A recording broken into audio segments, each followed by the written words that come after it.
We're going to do this second discussion and my quest to get people to understand better about how to use the cue collar and the manners and modes method. When you order the packet, you get the booklet. This explains all the words, all of the phrases. It's a quick synopsis of how to do each exercise. There's 5 simple words, well, there's a few more than that, but the main words we start with: come on, easy, wait, with me, settle, mine, back off. There's a number of other ones, but those are the main ones. I say 5 because we start with 5 and then we quickly add more, so don't get worried about that I can't count. Okay. This booklet is the diagrams. It's got all of the diagrams as discussed in the video. Now, when I do a private lesson, very often, well, I always assess the dog, and then we may or may not get to everything that first lesson. But come on, easy, wait, with me, settle, mine are all established.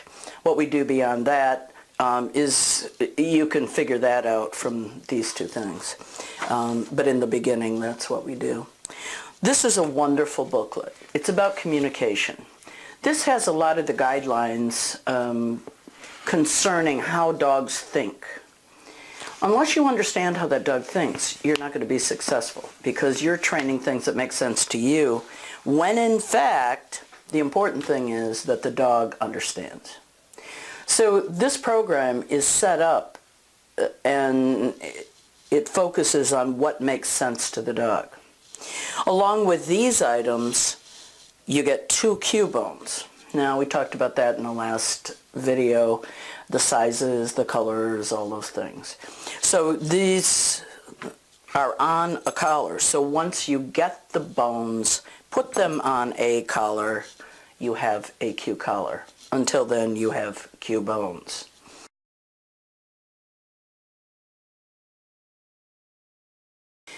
When people come in, we talk about goals.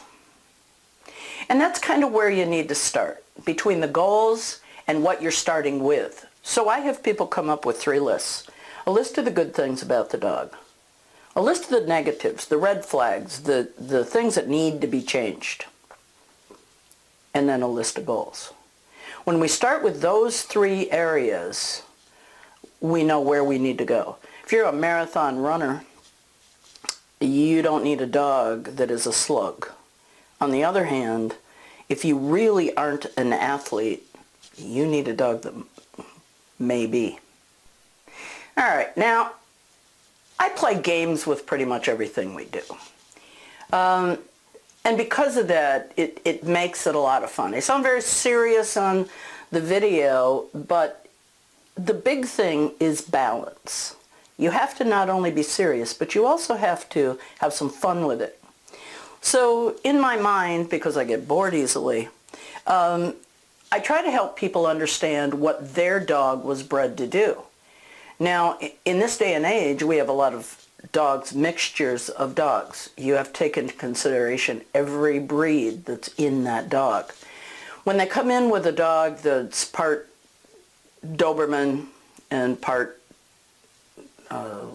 Pug, okay, whatever.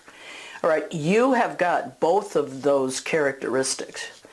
You have the energy of the Pug with a nose that can breathe. Sometimes your advantage is the physical limitations of a breed. When they're bred to a dog that does have the ability, it can be a nightmare. There's a lot of Puggles that are very difficult for people because it's a Pug that can breathe and really could care less whether it pleases you or not. So in knowing the characteristics of the different groups of dogs, and then you understand that each one is a different level within that group, it really helps. So this is a little poem that I did. There's little poems about all 7 groups. It's adaptable. We've changed the pictures on there many times, and we've changed the names of the dogs many times. But in reality, it is the attitude of the dog. Now I do a personality test that goes along with it, which is really fun, but we're not going to put that on here. But anyway, read through this, and I think you'll understand how it applies to each breed. When you really understand that each breed is unique. Each dog started as a wolf. Then we got them into groups. Then we bred them to be specialists. When we start mixing breeds, which in many cases end up to be what we call purebred, they usually have other breeds in the background which enabled them to do a job better than any other dog. So they are specialists. When we understand that, that's how I use this program in the Safe Landings New Beginnings leadership program.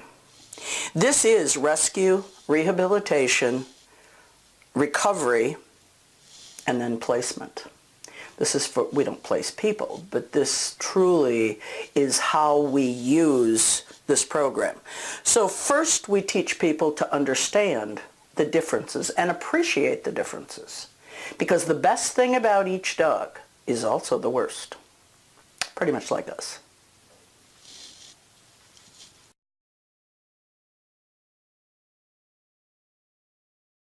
The next area we deal with, I talk about your lifestyle can be anything you want it to be. The dog needs to be able to play, to work, to compete, to take a nap, to travel with you, to relax. But that dog has to end up to be respectful of the youngest, oldest, weakest, most limited member of your family. Now those are the goals we begin with. Now, in learning how to get a dog that way, we look at this graphic here.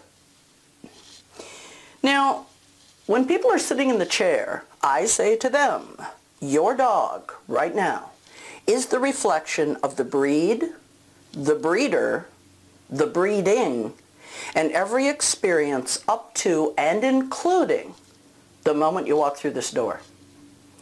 So we take the information from this chart, this graphic, and we consider that a terrier looks at things much differently than a toy does. So the experiences that that terrier had really alter the way he thinks. The same way the experiences that a toy or a hound or non-sporting or sporting or whatever, working, herding, sporting, whatever. Okay. They all look at things differently. So the experiences one personality has may be the same experiences, but they may be reacting a very different way. So when people come in, the dog is very limited by what it knows, just like us. So I say to people, you had experiences in kindergarten that altered the way you thought the rest of your life. That's where PTSD, that's where trauma, that's where all those problems come in. Because until you learn to deal with that, you cannot mature beyond that. So in the private lesson, we take the dog's triggers, intensity levels, just anything, the fears, and we have to deal with those things before the dog can move on.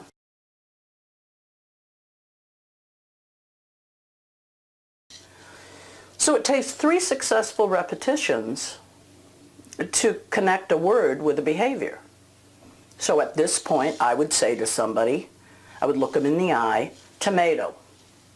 And they would look at me and smile, tomato. Tomato. And I would act very angry with them. And I said, why aren't you doing tomato? And the answer is, they don't understand what you want. So at that point, I take their hand and I say, tomato. Good tomato. Huh. Okay. Tomato. Take their hand. Good tomato. Then I always say, let's see how smart you are. And I say, tomato. 90% of people will do this. There are those that need 4 or 5 times. It's okay. We like them too. All right. Now, I'll say to them, all right, you've got it right. Do you really know what tomato means? And they look at me kind of, yes, no you don't. All right, so if I keep saying tomato,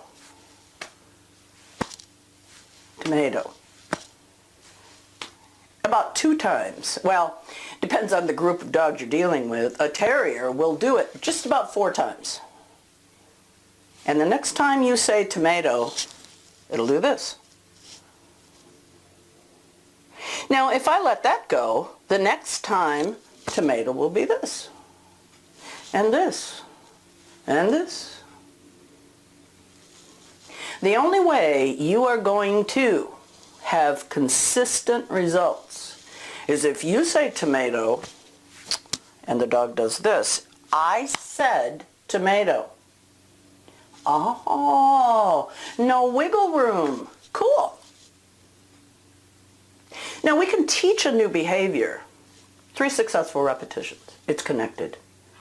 It's not a habit until you've done it for a month. So when you start nagging at the dog, sit, sit, sit, sit, sit, sit, sit, sit, sit, it becomes really just white noise. So we concentrate on, come on, easy, wait, with me, settle, mine. By doing those words, mine is the last thing, so there's the 5, plus mine.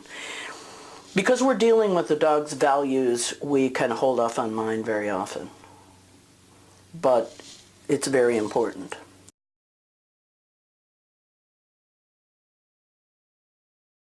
Whatever you establish as priority, that's what you're going to be serious about. You're going to take the time. Now, to a dog, if you do not correct the dog, or you don't praise, you're saying to the dog, I don't care. It's not important. Now, the only way that dog can ask you a question is to test you. So at this point in the private lesson, I would walk up to somebody and I would go on their leg. And they would kind of be taken aback. He said, oh, you didn't say anything. And they would again look at me. I said, well, it must be okay. So then they'll usually make the mistake of saying easy. Okay, well then I just slow it down. No, I mean stop, right? That's enough. Oh.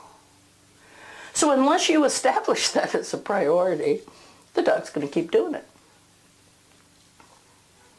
If in fact he's jumping on you or he's biting on you or whatever, and your reward is you stop, here's a treat, you've given the dog a way to trigger that treat. Oh, you can't do that. The dog needs clarity.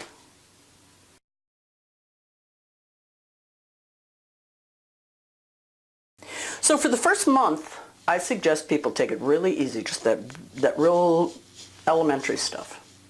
Now remember, just like us, if we haven't had elementary school education, we can't possibly do high school work. So we need to help this dog take it back to kindergarten, work it all the way up through the levels, and get its GED.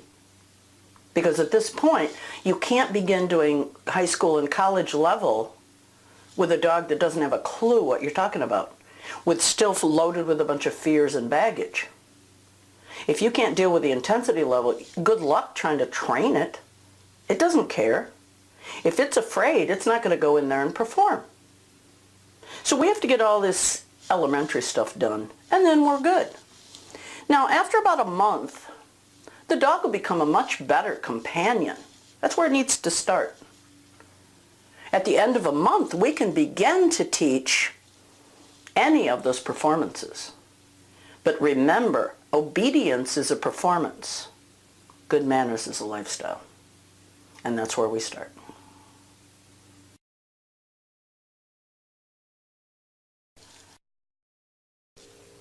All right, now we're going to move on.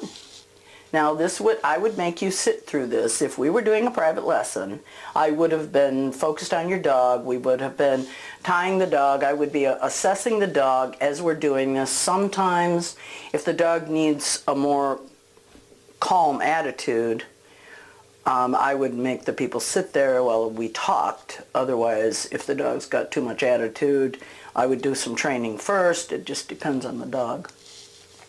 There's no two alike. So we need to work exactly what that particular dog needs. So the assessment is very important.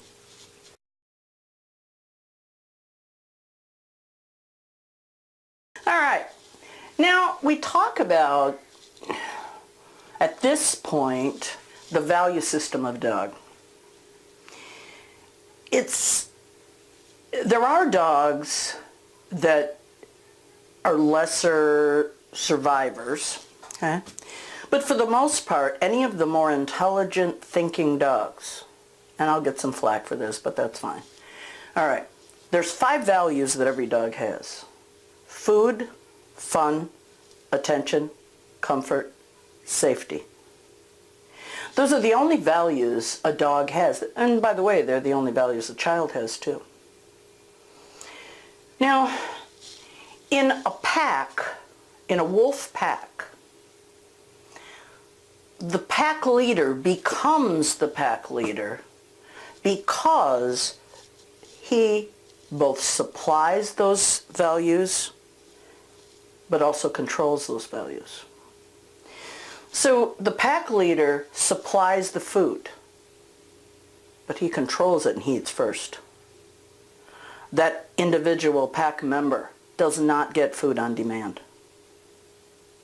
He is dependent on the good graces of the pack leader. Fun.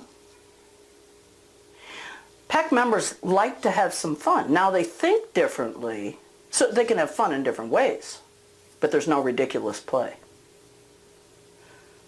Fun is important. What it does is it allows them to sharpen their skills so that they can do their work better, not go out and silly play. So the pack leader supplies that fun, allows it, but also stops it. Attention. Now this applies to people too. What boss allows employees to just crash into the office and demand attention? No. Okay. A puppy that disrupts its mother when she's busy doing something is corrected. A big dog may absolutely be friendly with a lesser dog, but if that big dog is in the middle of something, that little dog knows to back off. So, supply attention. Control the attention. Comfort. That pack leader takes his pack and allows them to sleep where it's safe and most comfortable. Now, they're not always comfortable, but it's the best there is. Except the pack leader takes the best spot, the highest spot, the most comfortable. He supplies and controls. Now, because the pack leader controls those values, the pack needs them. If the pack leader could not supply these values and could not control these values, why would the pack come to him for safety? That's where the choice is, whether the dog comes to you or goes off and hides. You don't trust your friends necessarily for your security. You like your friends, but you're going to go to somebody that can keep you safe. So when we limit our training to food, fun, and attention, when something comes that's scary, the dog just leaves. If you turn his priority to food that does not deal with security and safety, because most of those big dogs could care less about comfort. Now, we can condition them to, but believe me, this chart right here applies to children and applies to dogs at the same time. So if you free feed the dog food anytime he wants to, you're supplying, but no, you're not controlling. If he has fun on demand, you're supplying, you're not controlling. The dog gets attention on demand, and you can't push him away or tell him to go lay down or whatever. You're not controlling it. The dog chews up his bed and you buy him a new one. Who's controlling the safety or the comfort? Why would the dog need you for security? You need to really think about that. So it's very sad when you're limited to those three. It doesn't make sense to terriers. It doesn't make sense to working dogs and the higher functioning herders. Non-sporting, absolutely not. And that's hounds, absolutely not. And that's why some people have problems with those dogs training. So anyway, toys and sporting dogs, happy, happy. They'll do it. Some of the lesser ones of each one will do it. Not your high-functioning ones.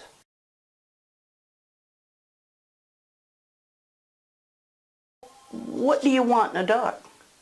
Well, I want a dog that does agility. 24/7? Oh, no. Just once in a while. Oh, so you want a dog that does multiple things? Oh, yeah. Okay. So, if we get out their lists at that point, I'll look them over. And very often, the best things about that dog are also the worst. So they'll say, I like my dog, it's happy. And then in the negative, it jumps. Okay. I like my dog to bark when somebody comes. The negative is the dog barks. So the very same things that people want in a dog are the things they don't want. And that's not true either, because what they want is they want the ability to turn that on and turn that off.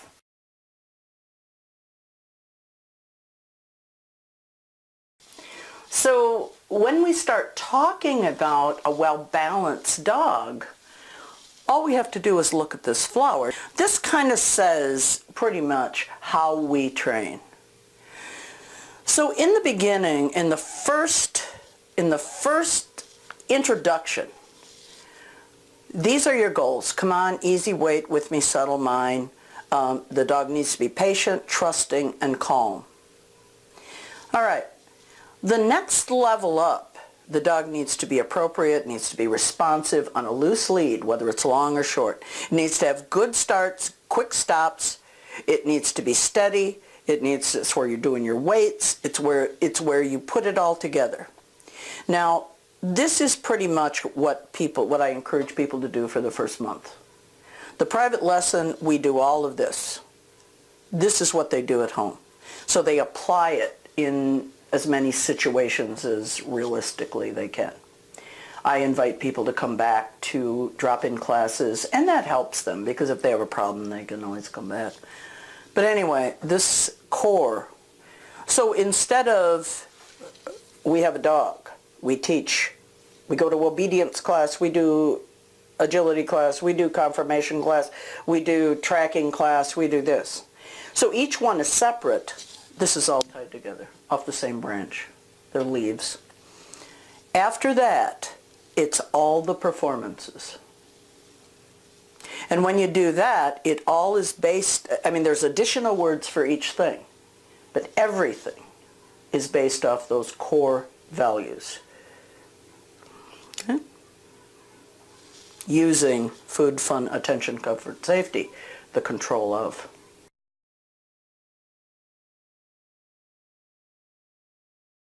We talk about training. Well, I want to teach my dog to sit and lie down and stay. I said, really? You don't think he's ever done it before? What do you mean? He's been laying down since the day he was born. He's been sitting since he was 2 weeks old. He's been standing up since he's 2 weeks old. Oh, yeah. So can you take credit for teaching him to sit? Oh, no. That's right. Because instead of focusing on a position, your focus needs to be on these 3 areas. Stationary exercises. That dog needs to be patient. Patience helps the dog be steady for stays and for waits. He has to have calmness, whether he's near you or far away from you. He has to have patience if you're riding in the car, if you're at the veterinarian's office, if he's at the groomer, if you're waiting for your turn. He's got to be patient. He's to be patient anytime, any place, anywhere. Now, he needs to be responsive and respectful on the lead, or when he's with you, motion exercises. So if he's out herding cattle, he still needs to be able to come when he's called. He needs to be compliant so that if he's going fast, you can tell him to be easy, lessen the intensity. And that's exactly what he should do. If you tell him to wait, you shouldn't have to hope he waits. You need to be able to, with all confidence, tell that dog to wait and mean it. It's always funny when I've watched a lot of classes. Mainly I learned what I don't want to do. But anyway, stay, stay, stay. No, no, no, you stay, you stay, you stay. Okay, come. Huh. No. That's not a confident control of a dog.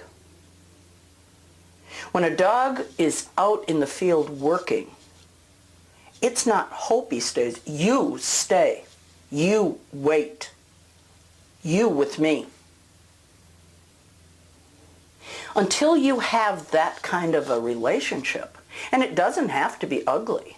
This is any dog. As we go back to here, it applies to the dog you're working. A big working dog. You have to be a working dog pack leader. A little toy? You have to be a little toy leader. You're head of the candy stripers. Okay. The receptionist. You can't be tough on them. So your level has to fit the dog. But the dog has to be able to be in the yard. When you say far enough, he's not to leave the yard. When he's walking in the woods with you, far enough, he shouldn't go forward anymore, any more than you would expect a child to. He needs to come or back off when he's told to. You with me. That's not a big deal. Back off. Now, if paramedics come, you need him to back off. Okay. He needs to be respectful of the limits of a line. Whether it's a long line or short line, I don't care what it is. If he's just dragging the line, I don't care. He's to be respectful. And when you have that, then all we have to do is add a sit or a down and we've got something. But if the dog is trying to leave you to go play with another dog, no. It's up to you. It's not up to the dog in that case.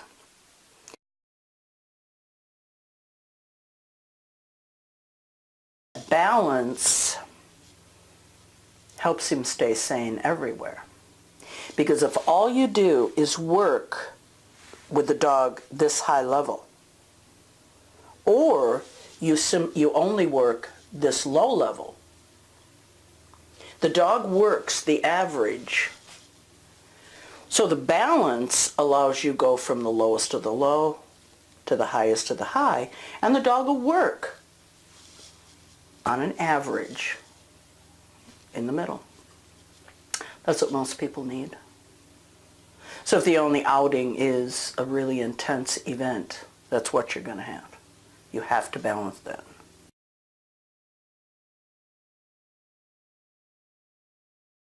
So in conclusion, I think you have all of the basic information that I want you to have. No, actually, I would have gone on and on and on and on and on because there's never really quite enough information. Go back and watch this often because these things you cannot hear too many times. They sound different each time you hear them. If you have questions, don't hesitate to contact me. Facebook is a wonderful place, Quansa Kennels Incorporated, Safe Landings, New Beginnings. Both of those are good sites, lots of pictures, lots of information. Our website, Quansa Kennels Incorporated, you can order the Q collar and the program there. The video is helpful. It's of, well, my dog that I had for years. She traveled with me all over. I got her on a Friday and trained her on Tuesday. And it's start to finish training. It is right before your eyes, and that's why it's 2 hours long, is because I did not want for people to say, well, you took that dog in the back and you did things. You see right from start to finish. And that was a dog that was aggressive and pretty tough. The short hair that's in there is also a rescue short hair that was dumped in a park. And at a year old, that dog was crazy. Wonderful dog now. Anyway, both of them are living as wonderful, wonderful pets now. So anyway, hope you enjoy. Any questions, let me know. Thank you.